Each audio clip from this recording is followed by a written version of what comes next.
Hey, we appreciate everyone coming this evening. I know you could be doing a lot of other things tonight, but it's important. This is an important strategic planning process for us, and we appreciate you coming to give a little bit of your time and your input for us tonight. And yes, we do realize that there is a national championship football game tonight that kicks off at 7:30. So Melody has assured me that we will be out no later than 7:15 in order to get home for that. I'm not going to ask you who you're rooting for. We'll just let it go at that. But again, thank you very much for coming. We want to thank our board members, our school board members, not only those that are here tonight, but the entire board for having the foresight to enter into such a very important process as this comprehensive strategic planning process. And I've met many of you, but for those of you that don't know me already, I'm Darrell Floyd, superintendent here in Enid. Been here since June and have really enjoyed it thus far. And I think this strategic planning process will really help us with your input, set us on a pathway to move forward and kind of give us a direction as to where we go for the next few years here in Enid. So let me tell you a little bit about what we've done thus far, and then we'll get into it. Enid Public Schools is charting a course for the future and asking for your input and the entire community's input to join us in that effort. The district is embarking, as I said, on a comprehensive strategic planning process designed to build awareness of 21st century demands and create shared beliefs, a vision, and core values for the school district. The process is entitled, as you'll see up here on the screen, Designing the Future Together, and will help us ensure that the district continues to meet the needs of all students, preparing them for college, career readiness, the workforce, and beyond. Now, the first step in this process happened today at noon, and Melody, who's over here to my right, I'll introduce you to her in just a minute, but she was our guest speaker at Rotary today at noon. And the second step is this community forum here tonight. Then over the next several weeks, we will have a number of focus groups. We also have surveys and seek feedback and input from parents, students, teachers, administrators, business owners, and community members. The survey that I talked about, there will be an electronic survey open to the public that will start on January the 22nd and go through February the 4th. And then we will also put a very comprehensive, broad cross-section of folks together, roughly 35 to 40 people that will be representative of a number of groups across the community that will come together over a 2-day planning meeting. It's called a Design Team Planning Meeting.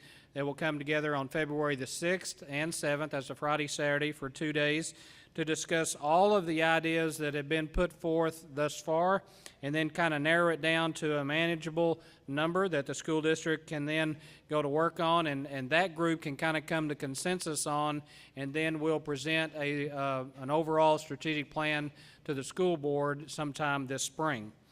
So let me tell you about our guest speaker tonight. Melody Paschal holds a master's degree in educational leadership and is currently pursuing a PhD in special education with a minor in educational leadership. She is a consultant with Engaged Learning, and our school district has entered into an agreement with Engaged Learning to help us with this strategic planning process. Melody is an accomplished and creative high-energy leader with over 27 years of experience in teaching, administration, and leadership. She has a results-oriented record of improving academic achievement, working with diverse groups, increasing parent and community involvement, implementing systems thinking, and providing a positive school and work environment. In her most recent position that she's in now, she's a consultant, as I said, with Engaged Learning.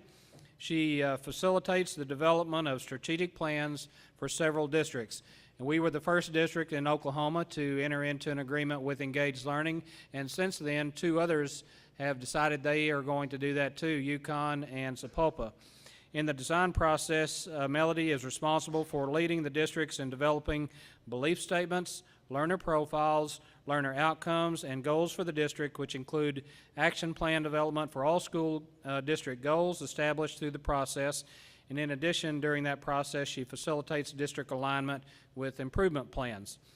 Her prior positions include Associate and Assistant Superintendent for Academic Services, Special Education and Federal Programs, Director, Principal for Elementary and Secondary Campuses, as well as a teacher for 10 years. Now, as Melody conducts her presentation tonight, I would like for you to be thinking about the areas in which you would like to see the school district move forward. Some possible topic areas might be as follows. Could be in the area of facility improvement, technology improvement, personnel, character education, curriculum, community involvement, might be budget and finance, or many other topic areas that you might have in mind. So as she goes through her presentation, be thinking about that, and she'll be asking us questions as we go along. You've got a handout there in front of you that she'll kind of walk us through as she goes through her presentation. And as she finishes tonight, if you and the members at your table can just leave those documents that you write on and provide input on tonight, we will pick those up afterwards, and then we'll collect all those, and that'll be the starting process for all of the ideas that we then will narrow down and try to come to a overall strategic plan that design team comes to consensus on. So without further ado, I'll turn it over to Miss Melody Paschal.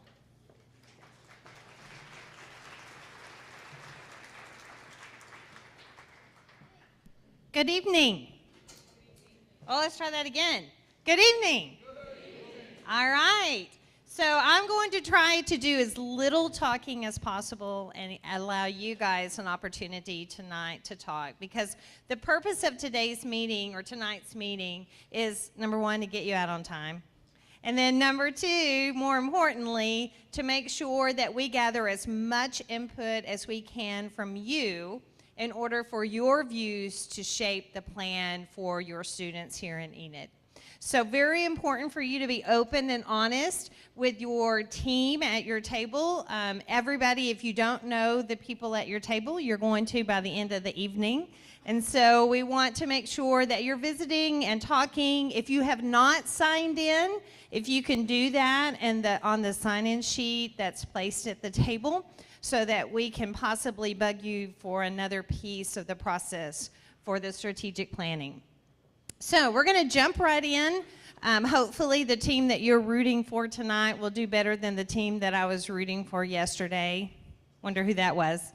So we want to get you out so you can get home, and I know a lot of you probably have students that have, or children that have homework also. So we want to make sure we get you out in order to do everything. So we're going to jump right in and start with the clicker not working. So we're going to jump in talking about what it is that education, the purpose of education. Want to talk to you a little bit about strategic planning and why. So if you're doing strategic planning and you are thinking, if you're thinking, why in the world are we doing this? Well, we want to find out your input on all of these things here tonight. So lots of questions that we want to get your input on, so again, that we can help your views shape your plan. So this is what strategic planning does. We take all of your roles and your resources and your systems, and we make sure they meet the purpose of what you want education to be for your students here at Enid. So by doing that, we are able to align all of those things to work together in order to accomplish what it is we need to accomplish. And the teachers and administrators in the room will be glad to hear this. We also identify the things that aren't working or are redundant, and we abandon those so that you can work smarter, right? Not harder. And so it's not an on top of.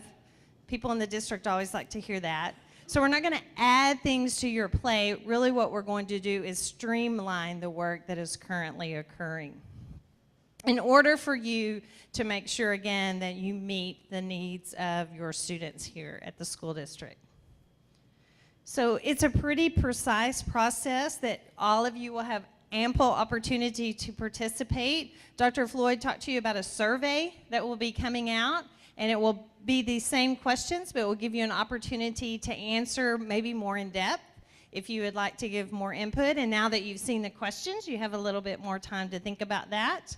We also have some focus groups coming up, and those are groups of people that I will meet with, 15 to 20 people per group, teachers, parents, business leaders, students, principals, teachers in your district to get more input from them as well. So we'll take all of that input, and that's when we'll meet with the design team, which is a cross-section of your community as well. All of those same people will be represented, and at that time, we'll create your belief statements, your learner profile, and your goals for the district. So your input will shape what is the outcome of your plan. And that's one thing that's really important to us and to your community, and that's why they've involved you in the process. They want to make sure the plan is reflective of your views and what you want to see. So here are the things that we base it on. Probably the most important, of course, is that it's student-centered. Students will be involved in every step of the process, and I see students are here tonight, which is great, because we obviously want to hear from them since they're the ones that are experiencing school every day. Something else that Oklahoma has started a visioning document, and it is called For the People. That's something that your board is going to be talking about at the upcoming next board meeting. And in that, the state of Oklahoma has talked about these same principles that we're going to talk about today, and has put together a document so that, and we're going to talk a little bit more about that, so that they can help guide the schools in Oklahoma to make sure they're meeting the needs of the 21st century for your students. So we're already going to get to a question. It's the first question that I want to start with, and we're going to start with the end in mind. So we want to start with, what is it that you hope for your students in Enid Public Schools as they graduate? So when they walk across that stage, how many parents in here have had the joy of experiencing that? It's wonderful, right? So as they walk across that stage, I want you to think about, what is it that you hope for them? From their time in school, what do you hope will be a result of that time spent? So with your group, I want you to discuss highest hopes, and if you could each write your thoughts on that first question, that would be great. If you want to assign a person at the table, you can, but I'd love to have each of you write out. Highest hopes, I'm going to give you 3 minutes in your group to discuss that. So one thing that I failed to mention that I want to make sure is that we have an opportunity to share out. So as I walk around, I may ask some of you to share some of your comments at the table, and then some of you may want to volunteer to do that. So I also failed to ask, because I'm interested, how many of you in here are employees of the district? A lot. Okay, and this may be double. You may be an employee and have children, but how many of you have children currently in the school system? Great, all right. So how many community members, and this could be double too, that work here in the community and maybe hire your students here in the community? Good. Now we want to hear from you guys for sure tonight, because we want to hear about the kind of people that you want to hire, right? So what are you looking for when you're hiring? So highest hopes. I recruited someone way back here in the back. See, they sat back here because they thought they weren't going to be called on. See, I was a teacher for way too long for that. So I want to ask them, because I heard their discussion was really good, what are your highest hopes for the students here? Well, we discussed that it's our goal to educate the whole child. It's more than just the academics, that there's the social and emotional aspect as well, and that at Enid Public Schools we strive to teach more than the standards, that it's the life skills and the communication skills for students to be successful in college and careers and life. Okay, so the whole child, all of those pieces. Anyone else? Your table had a really great discussion. You can nominate someone to talk at your table. We're okay with that. Anyone else that wants to share? I'm coming over here because I heard you guys and it was good too.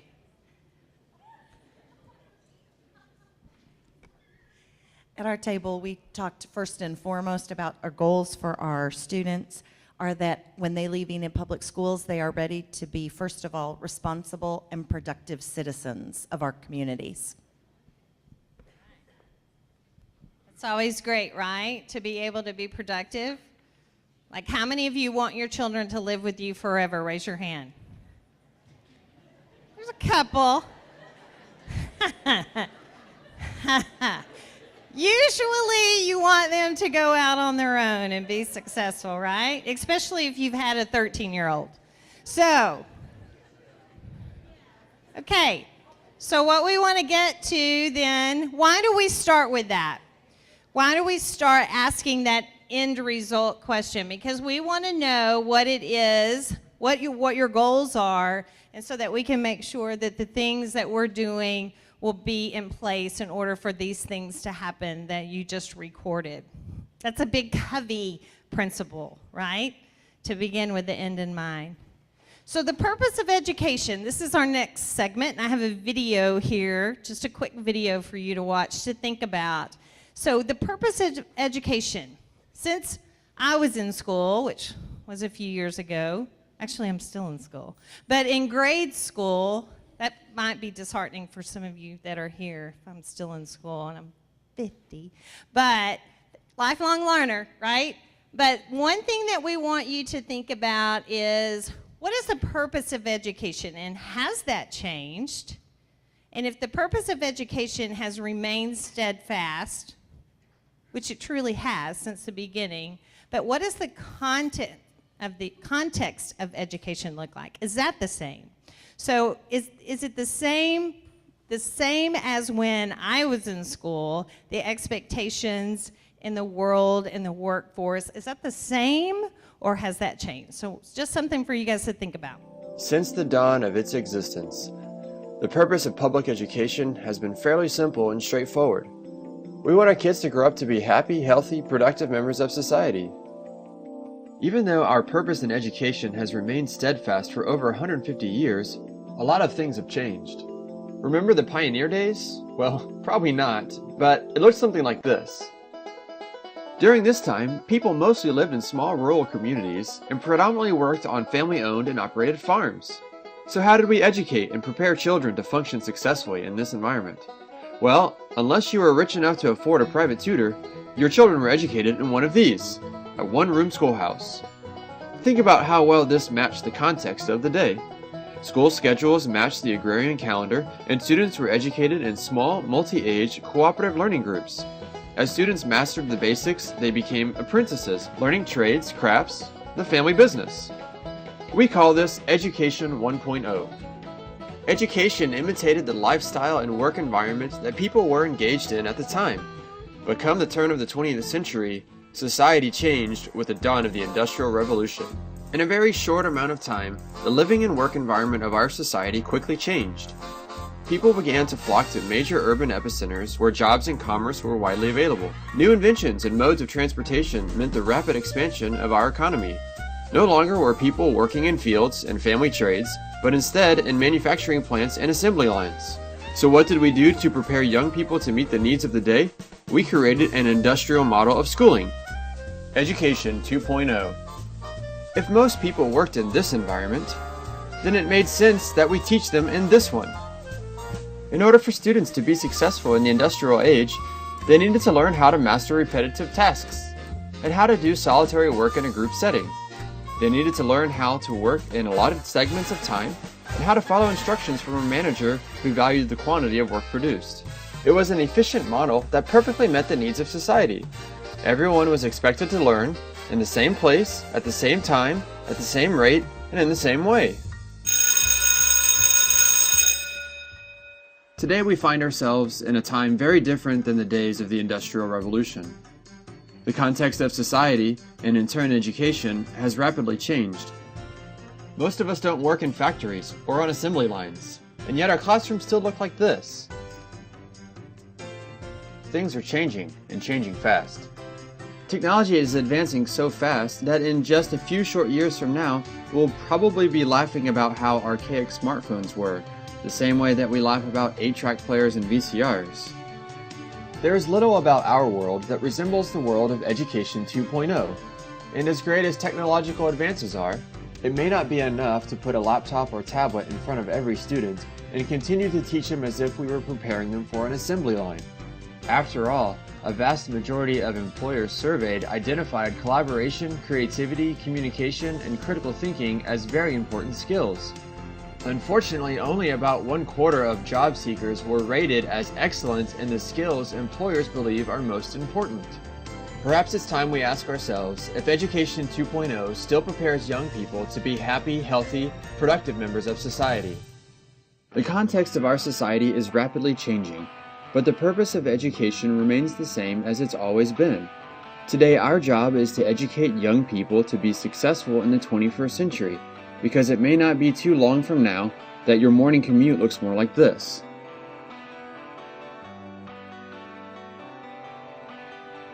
There's a vast world of possibilities for young people today, and if we want them to be equipped with the skills necessary to be successful in Life 3.0, then it's probably time that we start talking about Education 3.0.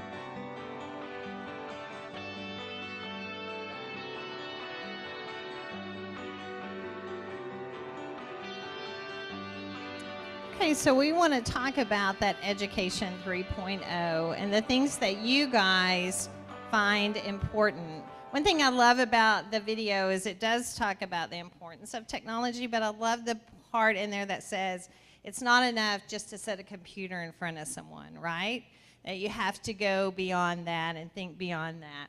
So with that in mind, here is some statements from the visioning document that was created for the Oklahoma Public Schools. And they talk about the environment that will maximize the potential and develop leaders for your students in this global society that we live in now. Because we know our students aren't competing just with their next door neighbors any longer, nor are they just competing with people in Oklahoma, but they are competing internationally. So what skills, I want you to be thinking about that, are needed for our students as we go through this 21st century? So more about the visioning project for education, and this is again in Oklahoma. More about building supports for the vision based on research, and we're going to talk about some of that research here tonight, and to develop this document that they have and also use that for your strategic planning processes. Here's a piece of research that is referenced in this For the People document that talks about the important priorities for educational change. And you can see one of those is public engagement, which we're addressing this evening and again at lunch when we met with the Rotary. So with that in mind, a quote here from the document is they want to reimagine the systems and policies and start thinking about what policies and what systems do we need in place in order to meet 21st century demands. So if I were to ask you this, and I said in your group, brainstorm a list of technology that students have today that you as an adult maybe did not have, what would you say? Pretty much everything, right? How many of you adults had cell phones growing up, right? And now can you even imagine your life without it? Might be easier actually. But now we can't even use the excuse, right, of I didn't get that email or I couldn't get right back to you, because you can always shoot a text in a meeting, call you later, or your email's coming right through and you can get that on your phone.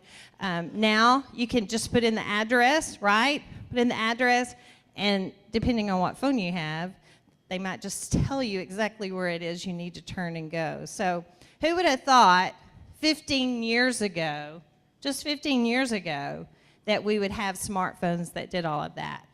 So I like in the video too when it says, you know, in 10 years, our students are probably going to be going, remember when we had those dorky iPhones? Those are so old. Just like we do now when we talk about our cassette players, right? Or 8-track players. You don't have, I'm not going to make you raise your hand if you had an 8-track player. But if thinking how fast things are changing and how rapid and complex things are now, we want to make sure that our schools are designed for that. Lots of research out there that talks about students today are called digital natives. So they, even though they may not understand all the ins and outs of technology, they think differently than some of us older, speaking from experience, who we really have to think through. Digital migrants or immigrants is what they call us, that we really have to be taught more how to use it. It doesn't come naturally. And so with that in mind, I was telling the Rotary Club, I get so frustrated with my 17-year-old who has his earphones on, he's doing his homework, he's listening to music, and he usually has some kind of chat going on or he's in and out talking to his friends. Me personally, I want to say, put all that away and stop doing that and do exactly what you're supposed to be doing with your homework. But it's hard to argue with him when he's making good grades. And so our agreement is, as long as you make good grades, you can continue to do all of that you do. So he just thinks he's able to use all of that stuff more effectively than I am. This is an example of technology. These are called live straws. And basically, it's for third world countries that was invented, where you can put the straw into unclean water and it filters up. So technology can be good, right? It can be used for good. So it's your conversation, and we'll get to, is what role do you want that to play? So lots of research, like I said, on the skills that students need. Lots of people out there talking about what it is and how is it different from Education 2.0. These are 7 survival skills that Tony Wagner is a big researcher in education, talks about that students need. So I want you students to look at that. If you had to order those, would that be your same order, or would you look at that differently? And this is Forbes magazine from 2013, where they talked about what employers most wanted as top 10 skills. So number 1 being the ability to work in a team, and the video addressed that more and more jobs now are really requiring people to work more together than ever before. So making decisions, problem solving, processing information, and you can see software programs, proficiency with that is number 8. Here's a list of jobs that didn't even exist 5 years ago, and I can promise you I could have many, many jobs on this list. This is from the Texas Workforce Commission.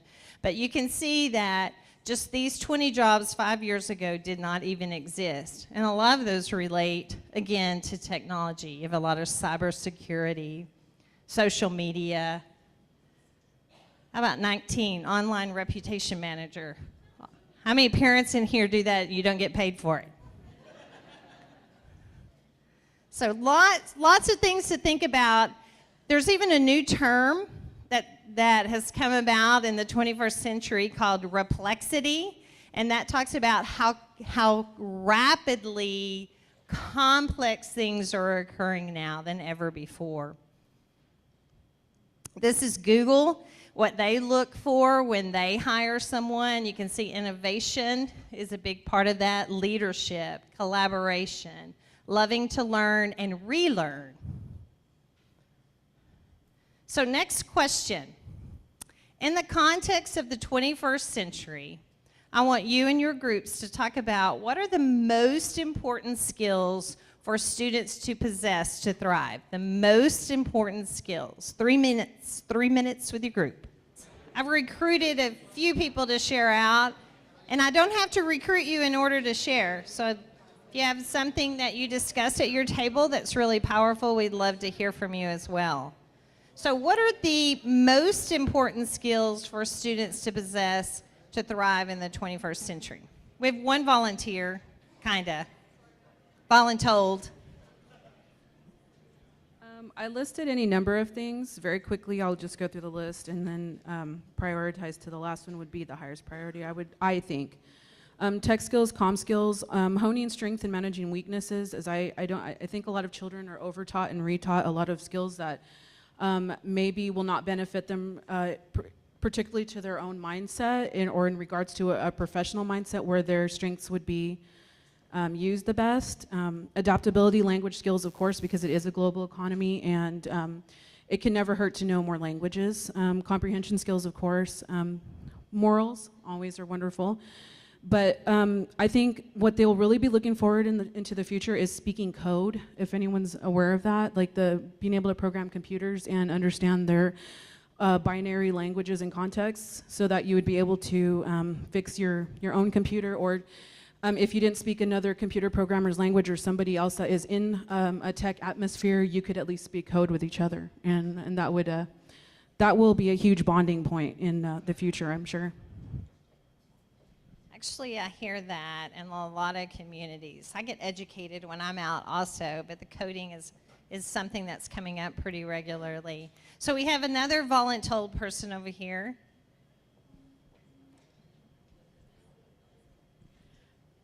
One of our main things that we thought was that students need to be bilingual for sure. So they need to know inside and out more than one language. And I'm going to let the other person on our table, either to the left or right of me, can discuss our other things. Thank you, honey. We came up with analytical decision making and a skill set to solve problems more than one way. Working in groups, working towards goals, and not getting your goals and how to understand that and work through that. So when I was in school, I can remember that if I didn't work the problem exactly like the teacher told me to, I actually, even if I got the right answer, wouldn't necessarily get the question right. And we know now that lots of jobs are requiring people to look at things in multiple ways. So that's encouraged, which is refreshing, I believe, that, you know, there's multiple ways to get to an answer. So have another volunteer. Ones we talked about were language and communication skills, social leadership skills, compassion, self-starter, a driven team player. By driven, I mean self-motivated. Innovative thinking, financial literacy, and communication skills, being able to listen. I love that self-starter, right? Self-starting, very important. All right, so onward to the next. We're not doing our polling because it takes longer and we want to get you out on time. So this is the report that the video referred to when it asked employers what the most important skills were. Not that the content wasn't important, but what they're trying to say is you got to be able to communicate in order to use your content, right? And so we need people that are able to do that. This is another slide that talks about that college may not mean everyone, but in this decade, a lot of careers will have some type of post-certification. I think our schools are getting a lot better at recognizing that. Your Rotary Club, one of the business owners in there said, we really need to make sure that students are prepared for the workforce regardless of what field that they're going in. So looking at whether or not you're going to college or not, those students need those same skills. So my philosophy is prepare everyone to go, and then if you choose to go, right, you have the ability to do that. So next question. If those are the skills that you think are important that your group said, then how does learning in school need to be transformed? So what kinds of tasks and activities and work do students need to be doing in school in order to accomplish those skills that you just listed? So basically, what should be happening in school? What should learning look like inside the classroom? 3 minutes with your group. Okay, so lots of great conversation occurring. It's hard to choose one particular group, but I did. So our group actually had a couple of different ideas that we had discussed. One of them was to have more collaborative work, more group work in the classroom, a little bit more hands-on, more interactive work. The kids don't necessarily learn from textbooks as much anymore. They learn from their technology, and they're more involved in visual and actually touching versus just reading about it. I loved your comment about government. You want to share that? Okay, I'm gonna force a sharing here. We were just along the same line where she said earlier there's a different way to get to the same answer a lot. Well, there's a different opinion to a lot of things. In some of the classes, for instance, government, there's not a right answer. And the classes they take where they can all express their own views and talk it amongst themselves, that's what's going to get them in life. I mean, that's what they're going to have to do to the job force and everywhere else they go. And my son that just graduated, that's the things he learned the most from. Okay, and we have one more that I'd like to share over here. And then, of course, if anybody else wants to share, we'd love to hear. You guys see me coming, you look away. We were talking about how the classrooms are set up, and I just noticed a lot more in our classrooms where they're set up as table groups and they are working more together. And when there's a problem within the group and they need some help, they depend on each other as well as the teacher, and so it facilitates the learning. I know a lot of times when I was asked to help explain something to someone else as a student, I actually felt like I learned it more in depth, and I think that a lot of our students are getting that now, being at collaborative groups. I meet with students all across the state in Texas and Oklahoma. And when we meet with the students, we talk to them about what would help you learn, right? What do you need to do more of? And they consistently, I've never walked away from a student group that didn't say, I don't understand why we can't work together more. Why do we have to wait till we get home to text or get online to ask our friends with the help? You know, why can't we do that? They ask me, why can't we do that? Of course, I don't work for the district, so I go, I don't know, but I'll let them know you want to. So that's something we hear very regular when we're in schools. Why can't we work together more? Okay, so anybody else want to share? So technology, we do want to get your specific input on technology. We already heard from one group about the importance of even the coding piece that's coming in. And they have software even for little bitties that teach them. I came over here and asked how old this little one was. He's 3, right? And he's choosing the number 3 with the objects with 3 and putting them together. So, you know, right, if you're a teacher or a parent or experienced with children, normally whatever we set the expectation for students, what happens? They rise to the occasion, don't they? Right? They do if we just set that expectation high. So what about technology? Because every community is different on how they see technology in the schools and the role that it plays. So in your Enid public schools, what role does technology play? What role would you like to see it play in order to prepare the students for the future? 3 minutes with your group. I actually found some students that are going to share with us a little bit just about, I asked them, what's your most engaging classroom and why? And then I asked them what role technology played in it. So let's hear what they have to say. Okay, so this is Bailey. I'm Harley. We're 8th graders, and we decided that our favorite class was math, and I'll let Bailey take it. In math, we get to like go onto math websites, and it's really cool. And like Harley. Oh, and we really like our teacher because you can tell that she cares, and I think that's very important. Not just a teacher who just teaches for the money or anything like that. They teach for... She's teaching us to make sure that we get the education that we need. Good job. Got a little laughter on the money part, but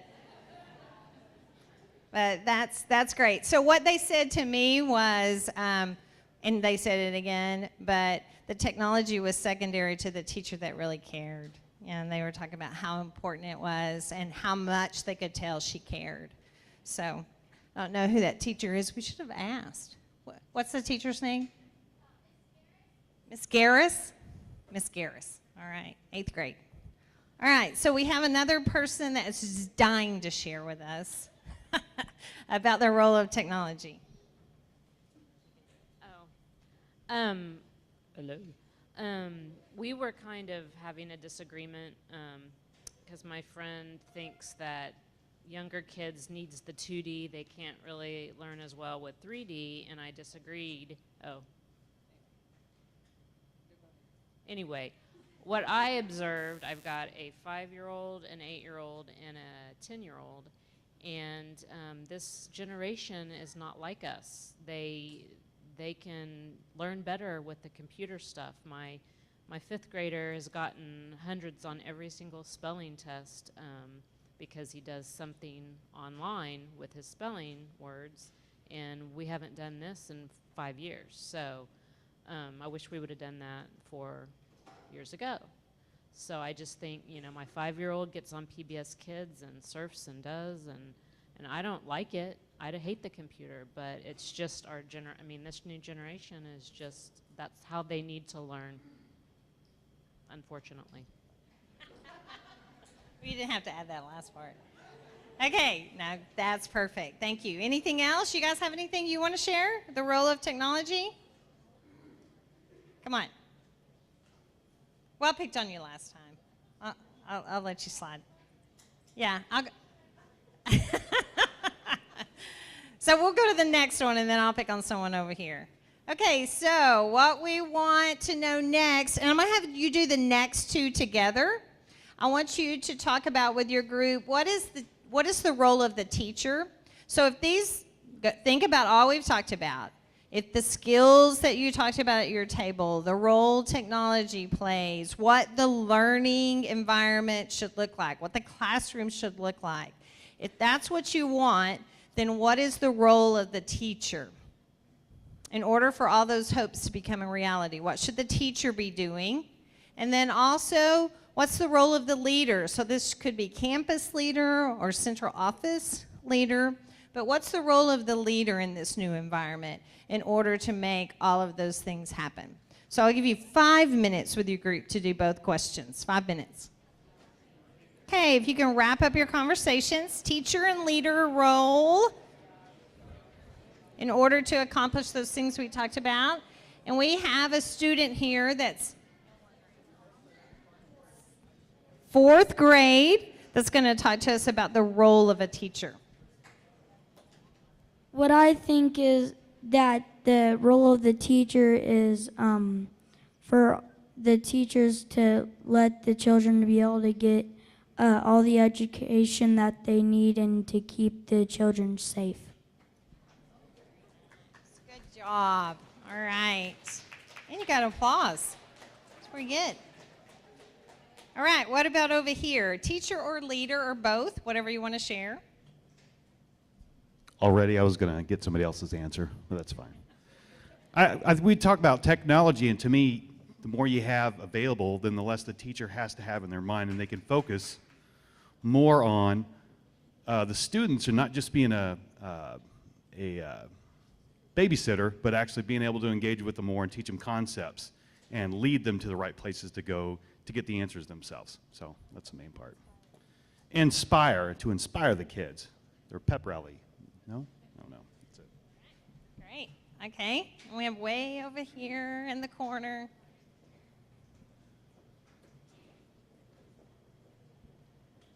Teacher and leader, one or the other, or both? Well, it was a little passionate in our group on this one. I do believe that we agree that our teach to the test environment that we live in today's world has taken away the creativity and the passion from the teachers. And so we believe some of the roles that they would normally play have to come out a little bit different. We said they need to be facilitators, encouragers, role model, and be able to share their creativity and passions. Super. Anyone else? Anyone? Oh, I see a hand. Oh, I've set fire to one of our students. I see something in public speaking in her future. Well, we think a leader, they need to be ready for any type of situation, and they need to be able to be able to conquer that situation, and they need to be able to lead they just need to be able to lead anybody out of it, and that's, yeah. So courageous, yes, courageous leaders. Anyone else? Anybody? Okay, so now we're going to allow you to really think outside the box, if that's what you want to do. And we want to talk about the systems which manage your schools.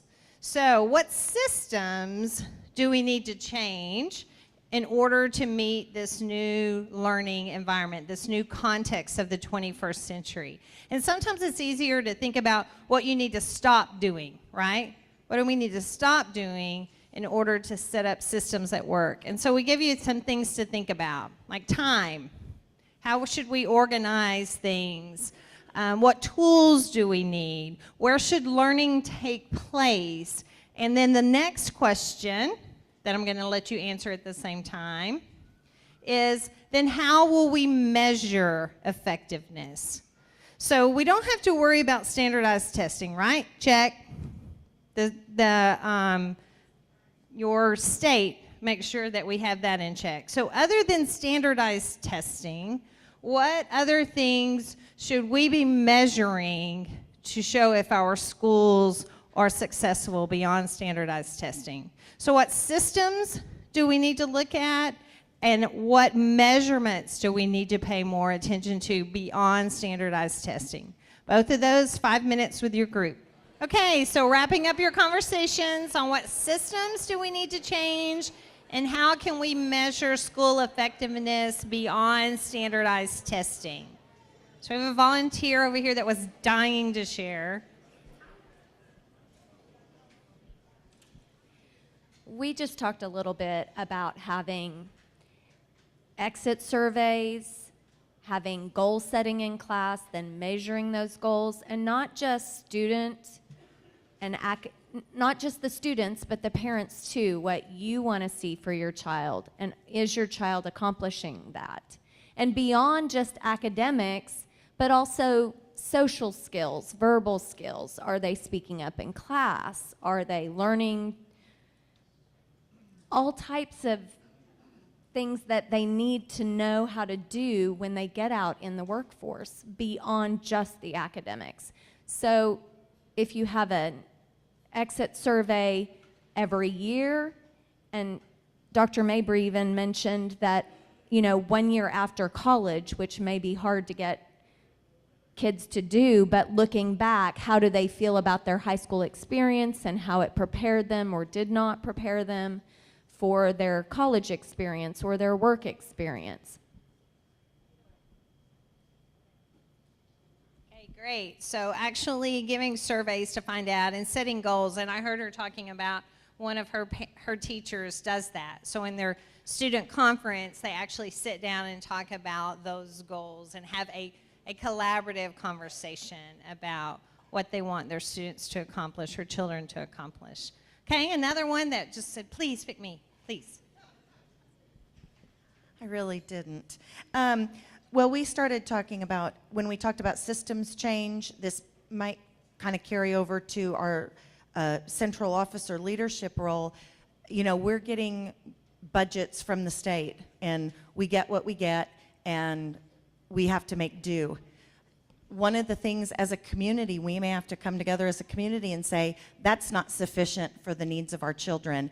We have to get creative about how we as a district are going to provide for the needs of our kids. If the state won't provide it, we're going to figure out a way to provide it because these are our kids. All right. So they talked about the business and communities and tapping into those to get some more help. So, and then we had one on another systems change. I am in 10th grade. I'm a sophomore here at Enid High School.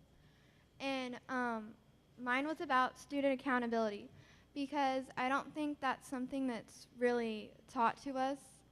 Like in a group project at school or in like science class, like everybody usually has their own part, but it's kind of known to everybody. There's that one person in the group that doesn't usually do their work, but they still get a grade for it. But if you are accountable for your actions, you'd be like, hey, I didn't do this, so give me an acceptable grade for it. And like tying into what she said earlier, if you, you aren't prepared for college if you aren't able to be accountable for your actions either, because then you don't understand the consequences of like, oh, I'm not going to study tonight, you know, and then you get a bad grade. And in college, they're a lot more strict about it than they are at high school. Don't you love that? A student saying, we need more accountability. That's great. All right, so one of our last things that I want you to talk about then is how would, if you could, with a magic marker, just design what facilities would look like to make sure that we have these environments that you're talking about. So what would your facilities look like to support this learning in the 21st century?